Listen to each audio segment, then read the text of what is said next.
modèle économique pour le futur de l'Europe. Et on a aussi évoqué la souveraineté. Donc on est tous conscients que pour qu'il y ait une monnaie qui soit bien gérée, il faut qu'il y ait un État. Il faudrait donc s'interroger sur quel modèle d'État nous attend. On est ici à la Fondation pour l'Europe des Nations et des Libertés, donc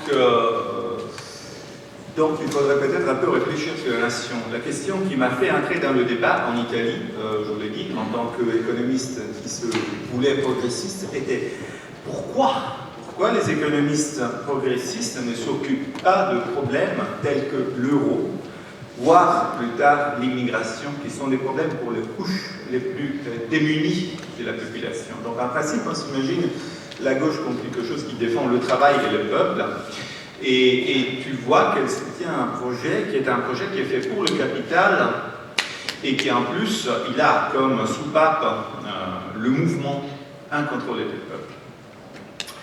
À l'intérieur de la zone et de l'extérieur de la zone. Lorsque j'essayais de réfléchir sur ces thèmes, on m'opposait qu'on avait besoin de l'Europe parce que la Deuxième Guerre mondiale avait éclaté parce qu'il y avait les nations. La nation était l'ennemi. C'était une sorte de reflet de Pavlov à gauche. Il ne faut pas prononcer le mot nation. Donc là, je me permets de le prononcer. Et le nationalisme était l'ennemi. Et pour combattre cet ennemi, il fallait créer les États-Unis d'Europe. Donc il fallait créer une nation plus grande. C'est magnifique. C'est combattre le cancer par une tumeur plus grande. Et on me chantait toujours.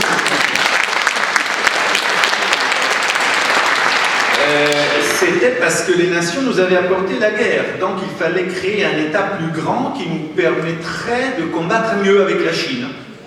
Ça, c'est le discours standard, en effet. Alors moi, qui essaye d'être un peu, disons, ami de la Grèce, des Grecs, et surtout d'Aristote, je ne voyais pas tellement de logique dans cela. Et je voyais quelque chose qui... C'était une impasse.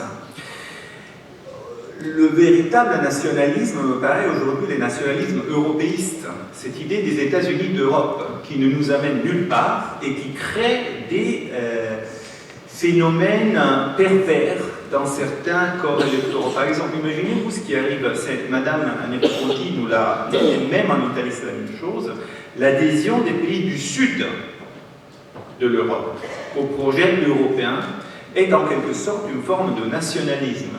C'est là où s'est réalisé notre orgueil national méridional d'être aussi bien que les autres et donc d'adopter un modèle qui ne nous convenait pas pour être à la hauteur des autres.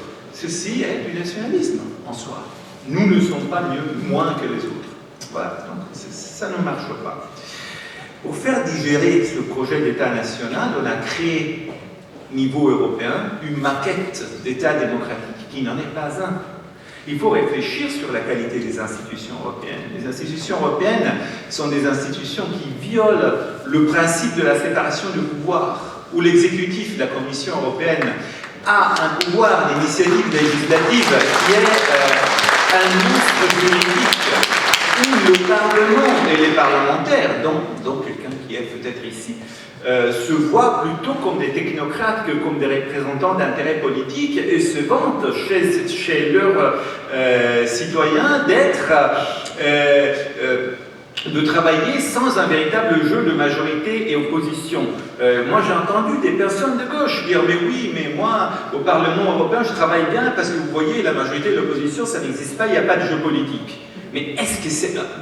S'il n'y a pas de jeu politique, il n'y a pas de démocratie. Quels intérêts allez-vous soutenir si vous ne soutenez pas? Non seulement, c'est un modèle qui n'a pas de légitimité. Moi, je ne sais pas si vous avez peut-être pas... Bon, vous êtes des techniciens de la politique, donc entre vous, il y en a qui sont beaucoup plus avancés que moi dans ce parcours.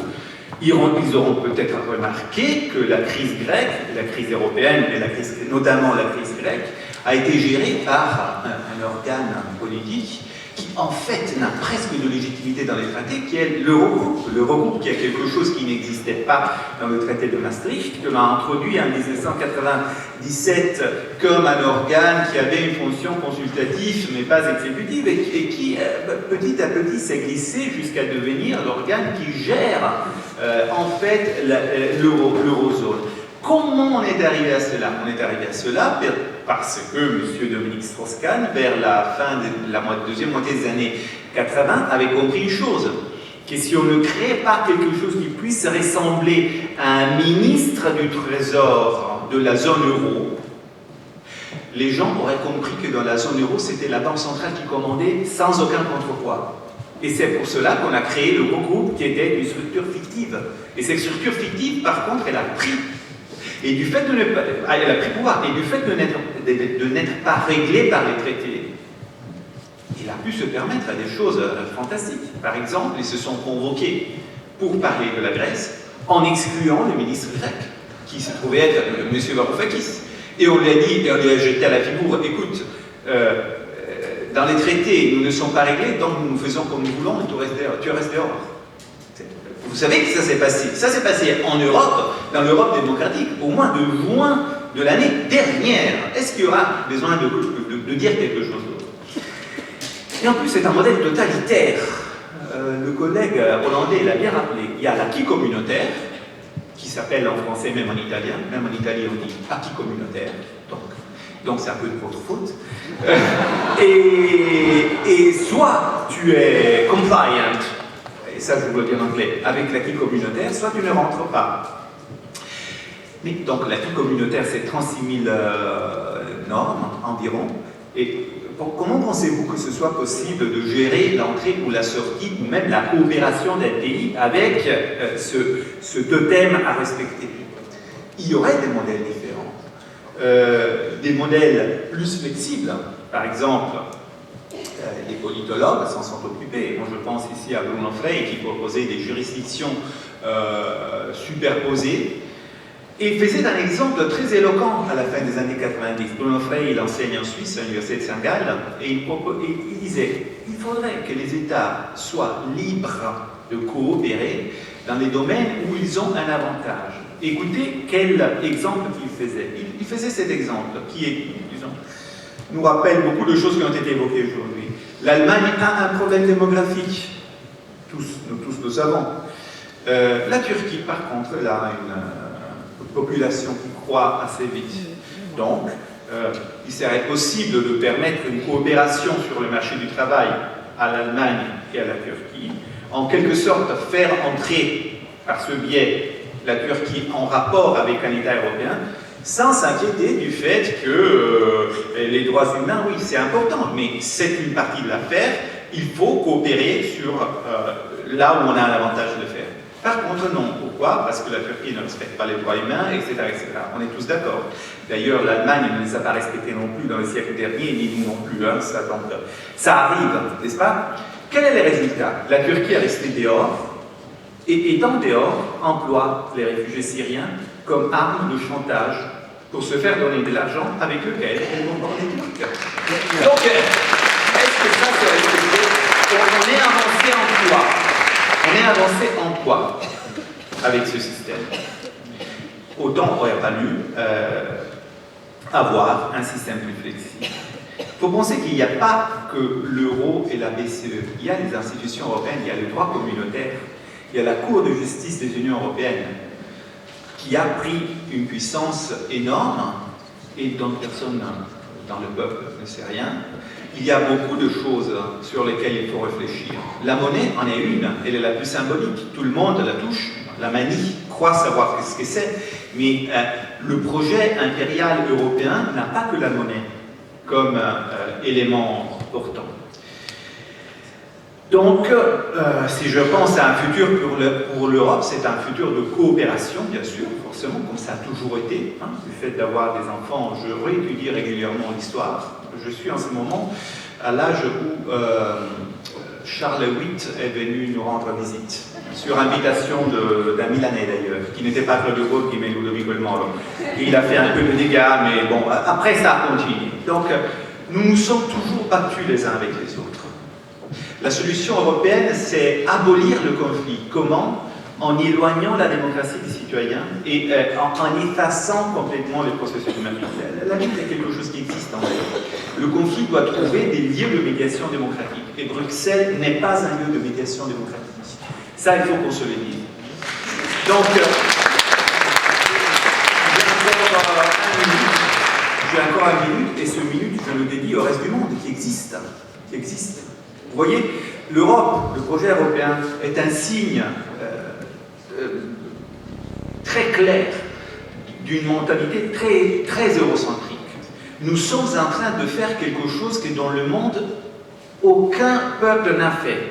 Parce qu'il y a des dizaines et des dizaines d'accords commerciaux dans le monde, le NAFTA, l'ASEAN, le Mercosur, la COMESA, etc.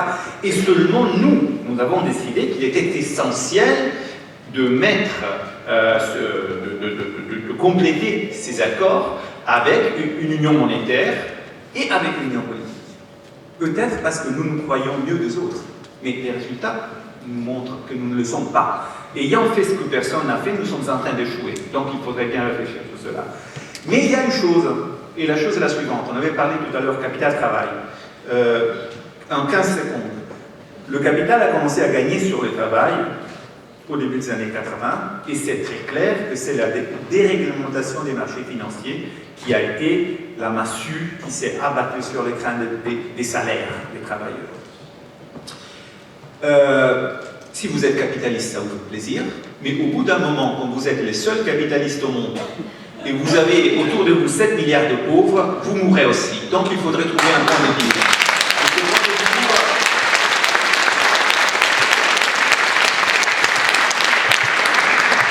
Et ce point d'équilibre-là, il faut se le dire, nous ne pouvons pas le trouver nous tout seuls.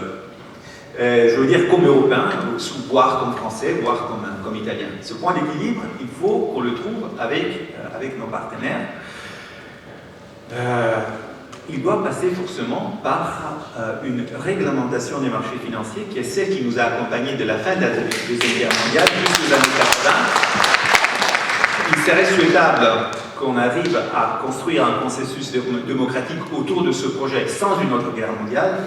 Je dois vous dire que plus que le temps passe, plus que je deviens pessimiste, mais en tout cas, les éléments fondamentaux devraient être le contrôle des flux de capitaux, qui a été par exemple évoqué par Madame Negrepont-Ponty, la dépendance de la Banque centrale du gouvernement, sur laquelle a beaucoup insisté M. Verhoogt, et je voudrais encore la séparation bancaire entre les banques qui s'occupent de l'épargne et les banques qui s'occupent de la spéculation. Ça, c'est essentiel. C'est tout ce qu'on a balayé à partir des années 80, en suivant l'exemple des Américains, qui avaient intérêt à nous donner cet exemple, parce que dans ce genre de jeu, ils étaient meilleurs que nous, et ça leur a permis de nous bouffer, pour ainsi dire, de nous écraser, si vous préférez, c'est plus littéraire. Ben maintenant, il faudrait peut-être essayer de s'émanciper et de proposer un modèle alternatif. Et ce modèle alternatif passe par un marché qui soit réglé, par un État qui soit démocratique. Voilà, c'est tout.